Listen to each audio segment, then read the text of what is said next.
Good morning. It's day 77. This is my 0 day.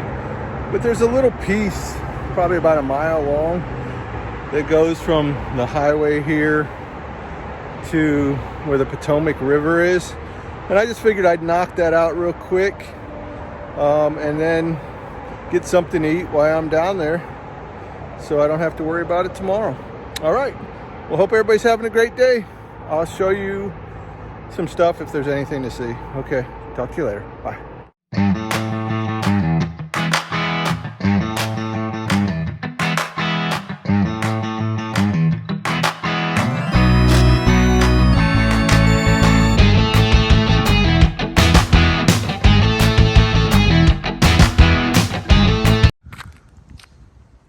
Well guys, I won't make it into the book, but here's the Appalachian Trail Conservancy.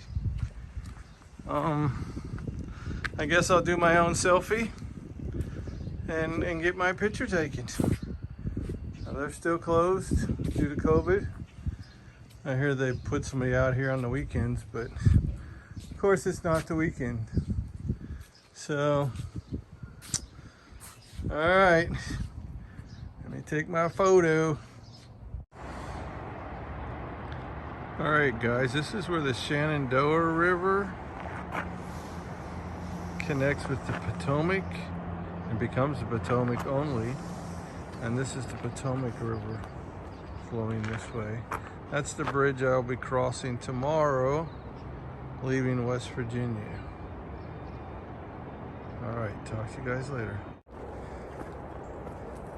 All right, guys, I just thought I'd bring you out and show you this trail. It's pretty short, so it looks like it's upsy downsy, so but I'm hoping it brings us out where I seen this really cool old looking church. I don't know, we'll find out. All right, up we go. Back there, you probably see a little bit through the trees. That's the bridge we walked across yesterday, across the Shenandoah River. White Blaze.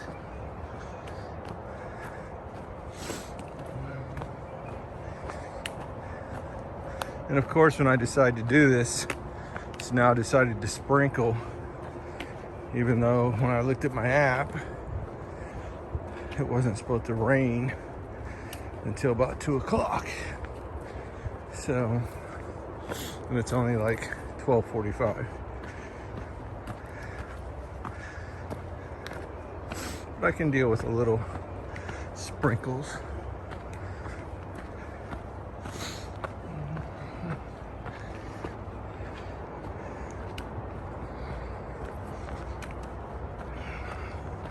This is all considered part of the Harpers Ferry National Park.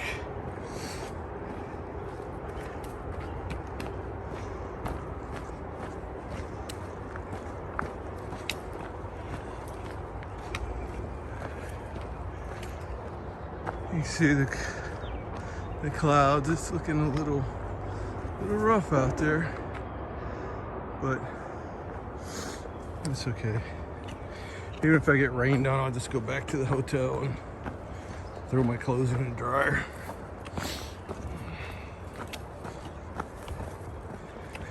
I sprayed all my stuff with permethrin today to protect myself from ticks. So most of that stuff is out drying still.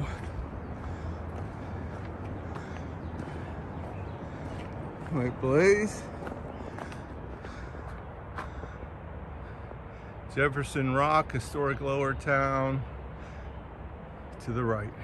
Camp Hill up. All right, zoom out. Pretty yellow flowers along the trail.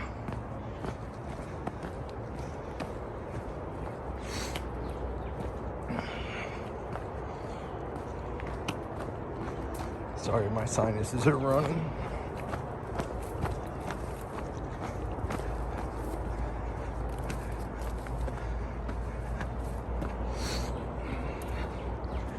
I venture to say that more people probably skip this part than actually hike it, because there's a road that parallels it that takes you right down to the Potomac. How do I know this? I walked that road yesterday.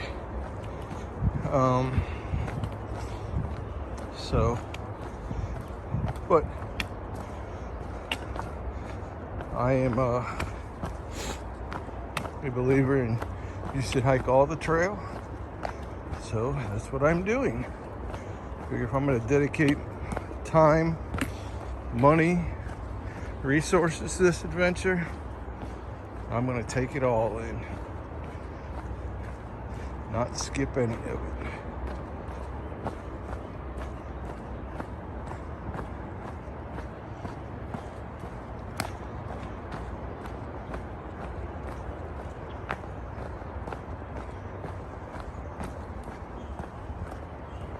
Not too many birds out singing up here. Oh, by the way, if you come to this town, make sure you eat by like 6:30, because the national park side where all the restaurants are, it closes down at 6:30. They roll up the sidewalk and everybody goes home. So I went down there yesterday about 7. I ended up having to walk to a 7-Eleven to get dinner. Dinner was half a pizza, but it was good because I needed to pick up some new smart water bottles, and I picked those up. Here we go. Can't imagine we're that much further to go. But I'm gonna stop recording for now, and I'll bring you out when I get closer to the end. Okay guys, what I'm showing you here is Jeffersons Rock. And evidently Thomas Jefferson visited this area, and he described it, the view from here, during the visit to Harpers Ferry in 1783. Around 1860, the U.S. Army Superintendent ordered red sandstone supports placed under Jeffersons Rock because it was endangering the lives and property of the villagers below. So that's what you see over there. That's Jeffersons Rock.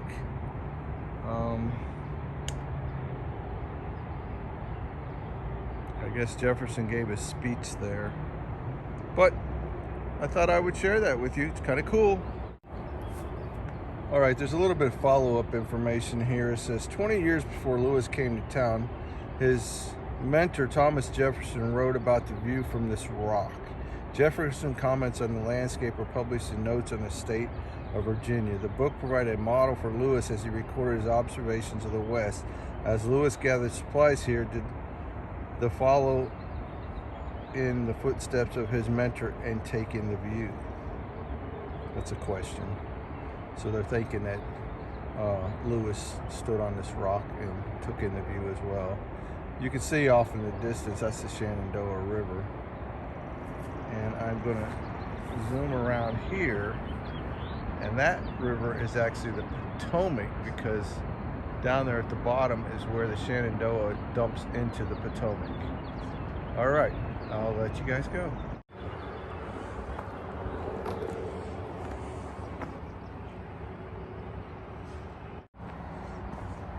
All right, the church I had mentioned that I was hoping we go by, guess what? We go by it. Right there it is.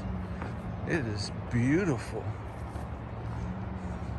I don't know when it was built, but hopefully there's some information down here on it and I can share that with you. This is all part of the AT still.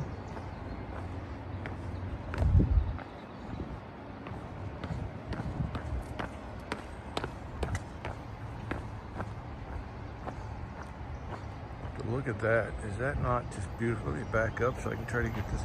Here we go. So I can get it all in a view. Wow. Wow, guys, this is truly amazing and just so beautiful. All right, guys, this is St. Peter's Roman Catholic Church, and it is amazingly beautiful. There is so much architecture and work put into this facility. Wow. All right, this talks about John Brown's rage. Bear with me, I don't have my reading glasses on. But it talks about on the night of the 16th of October last, a party of abolitionists came to Harpers Ferry, and while the citizens peacefully slept, they took possession of the United States Armory, Rifle Works, and Arsenal. Next morning, when the inhabitants woke, they were surprised to see parties of armed men patrolling the streets. And as some of them attempted to pass their employment, they were taken prisoner by the insurgents and marched into the army, where they were placed under guard. As soon as the object of the insurrection became known, the citizens prepared to defend themselves and drive away the invaders. Accordingly, armed with any old gun they could find, they shot at the enemy who appeared in the streets, and the invaders returned their fire, mortally wounding one of the citizens, the wounded man being a Catholic. I was called to attend to him, and I had to pass through the insurgents on my way. When I started, I had very little hopes that they would allow me to pass, as we were making prisoners of all they could catch. However, they allowed me to attend the dying man. I administered him his last sacraments, and he died soon afterward. Reverend Costello's letter to Father Harrington, All Hallows College, February 11th, 1860. Pretty crazy.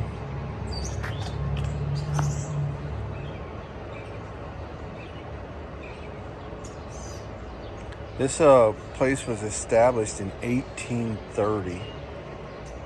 Wow.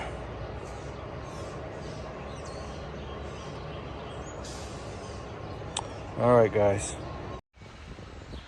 This is where the Appalachian Trail runs from that church, down those steps, down these other little steps, down this little paved way.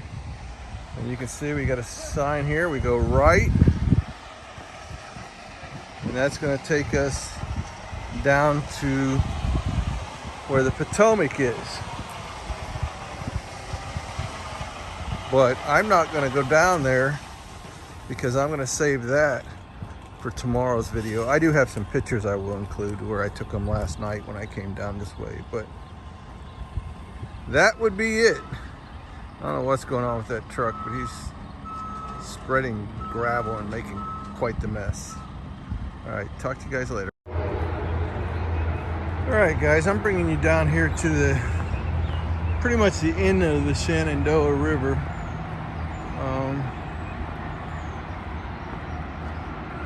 Because once you get past those two pillars down there, you zoom in right there, that becomes the Potomac, and it goes underneath that bridge. But this, you zoom out, this is Shenandoah River and the end of it.